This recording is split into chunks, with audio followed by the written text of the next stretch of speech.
Assalamualaikum warahmatullahi wabarakatuh. Pada kesempatan kali ini, saya akan mempresentasikan review jurnal yang telah dikerjakan oleh kelompok saya, yaitu kelompok 2. Sebelumnya saya akan memperkenalkan anggota kelompok saya terlebih dahulu. Yang pertama adalah Wita yang bertugas sebagai mencari materi jurnal. Yang kedua ada Reza yang bertugas sebagai pembuat PPT. Dan yang ketiga ada IC yang bertugas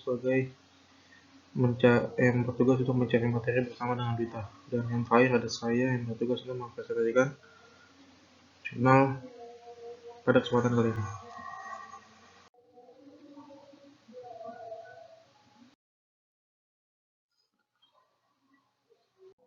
Jurnal yang akan direview pada kesempatan kali ini adalah jurnal yang berjudul dengan kualitas fisik dan kimiawi daging sapi beku pada berbagai metode.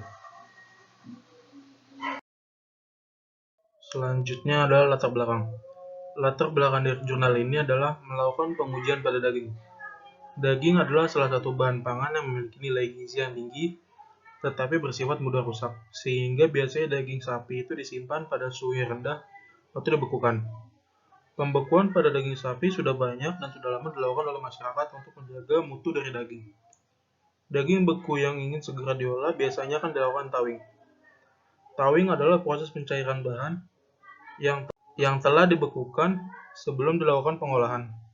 Dari teori, menyatakan bahwa kualitas daging saat pembekuan tidak akan berubah, tetapi akan mengalami perubahan kualitas daging saat tawing. Teknologi tawing ini dapat menyebabkan beberapa perubahan fisik dan kimia pada daging. Selanjutnya ada tujuan. Tujuan praktikum dari jurnal kali ini adalah untuk mengetahui metode tawing mana yang terbaik dan dampak yang ditimbulkan dari beberapa cara tawing terhadap sifat fisik dan kimia pada daging sapi beku.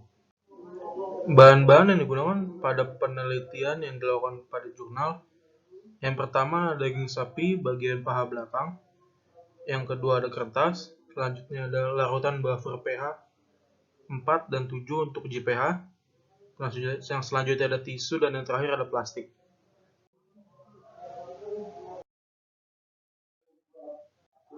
Setelah itu ada beberapa alat yang digunakan.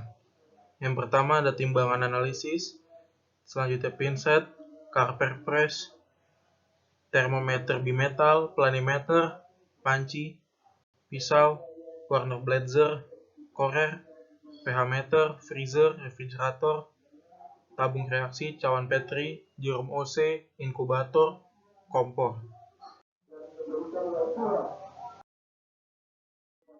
Selanjutnya, pengujian pada daging akan dilakukan dengan 5 macam perlakuan yang berbeda-beda. Yang pertama ada daging segar yang tidak dibekukan atau tidak diberikan perlakuan sebagai kontrol. Yang kedua ada tawing pada suhu ruang. Selanjutnya ada tawing pada suhu refrigerator. Dan selanjutnya tawing pada air keran mengalir. Dan yang terakhir ada tawing pada air panas mendidih dan air panas. Selanjutnya ada prosedur penelitian. Tahap yang pertama adalah uji daya iris. Pada tahap ini, daging yang telah ditawing akan ditusuk dengan termometer bimetal dan kemudian direbus pada air mendidih sampai suhu internal daging mencapai 80-81 derajat Celcius. Daging tersebut akan diuji keempukannya dengan menggunakan alat Warner Bladzer. Dan keempukan daging akan terbaca pada skala alat tersebut. Tahap yang selanjutnya ada drip loss. Drip loss diukur dari selisih antara berat beku dan berat daging yang ditawing. Drip loss ditunjukkan dengan presentasi selisih dari bobot bahan yang dipakai. Tahap yang selanjutnya ada uji susut. Pada tahap ini hampir mirip dengan uji daya iris, tapi bedanya setelah daging direbus dengan air mendidih, daging akan diangkat dari air dan didiamkan sampai beratnya konstan pada suhu ruang. Setelah beratnya konstan, daging tersebut akan ditimbang kembali dan dihitung berapa persen susut pada daging tersebut. Tahap selanjutnya ada uji daya mengikat air. Pada tahap ini, sampel daging akan ditimbang dengan timbangan analitis. Kemudian daging tersebut akan diletakkan di atas kertas dan ditekan menggunakan alat Carver press selama 5 menit. Tunggu sampel daging tersebut mengering pada kertas. Setelah daging kering, akan dilakukan pengukuran dengan alat planimeter untuk melihat banyaknya air yang keluar dari daging dengan mengukur lingkaran, yaitu berupa sampel daging yang ditekan dan lingkaran luar berupa air yang keluar dari daging. Jumlah air yang keluar dari daging adalah lingkaran luar dikurangi lingkaran dalam. Kemudian hasil pengukuran tersebut akan dikonversikan dengan menggunakan rumus Ham. Tahap selanjutnya ada uji pH. Pada tahap ini, sampel daging yang sudah ditawing diuji dengan pH dengan cara ditusuk dengan alat pH meter daging. pH meter harus dikalibrasi terlebih dahulu pada cairan buffer pH 7, kemudian dilanjutkan dengan kalibrasi pada cairan buffer pH 4. Setelah itu, pH meter akan ditusukkan pada daging dan pH daging akan terbaca pada alat pH meter tersebut. Yang selanjutnya ada uji warna. Pada tahap uji warna akan dilakukan dengan menggunakan alat chromometer. Chromometer merupakan alat untuk mengukur warna produk pangan dan dapat langsung menyatakan warna bahan pangan ke dalam sistem.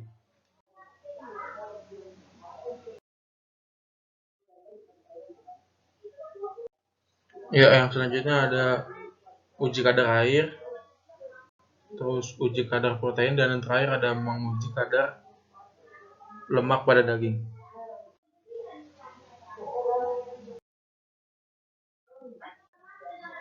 Berikut adalah tabel waktu yang dibutuhkan untuk mengembalikan daging beku sampai ke kondisi normal. Dari tabel tersebut ada 5 perlakuan yang berbeda. Dari tabel dapat kita lihat bahwa daging yang paling lama membutuhkan waktu thawing adalah daging yang dilakukan thawing pada suhu refrigerator. Sedangkan daging yang membutuhkan waktu paling singkat pada waktu thawing adalah daging yang dilakukan thawing pada air mendidih. Ya, selanjutnya hasil berdasarkan sifat kualitas fisik. Dari tabel pengaruh perlakuan penyimpanan terhadap sifat fisik daging sapi, dapat dilihat nilai atau hasil setelah dilakukannya pengujian pada setiap tahap-tahap dari prosedur praktikum. Saya mengambil contoh satu, yaitu pada bagian pH. Hasil yang didapatkan bahwa nilai pH pada ruang dan refrigerator berada di bawah kisaran normal yang bahkan masuk ke dalam kondisi asam, yaitu 4,83 dan 5,06.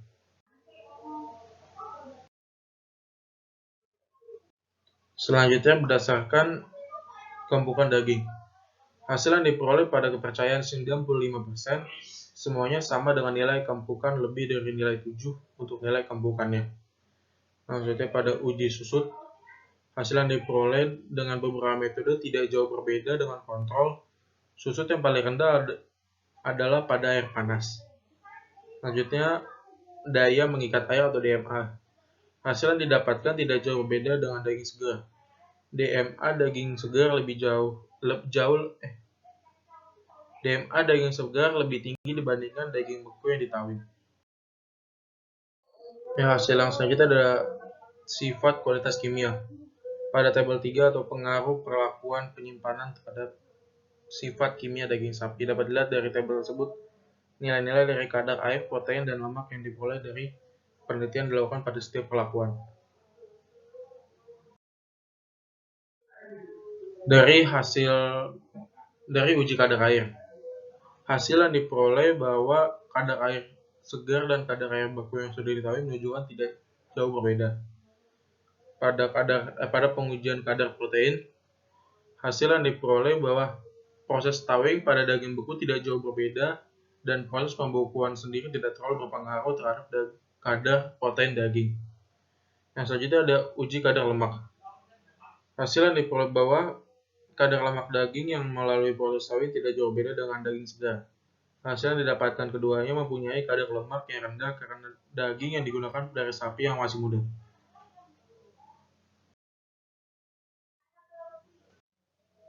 Yang selanjutnya ada kesimpulan. Kesimpulan yang pertama, Daging yang ditawing dengan air keran mengalir, air panas, dan air mendidih memiliki kualitas fisik yang lebih baik dibandingkan dengan metode tawing di suhu refrigerator. Kesimpulan yang kedua, perbedaan perlakuan pada daging beku tidak mempengaruhi kualitas kimia daging tersebut. Selanjutnya, kesimpulan yang ketiga, kandungan daging segar dan daging beku yang sudah ditawing memiliki kandungan sama, yaitu masih tergolong daging normal. Ya, sekian presentasi review jurnal pada kesempatan kali ini. Semoga presentasi yang telah dipaparkan sebelumnya akan bermanfaat bagi kita semua. Terima kasih.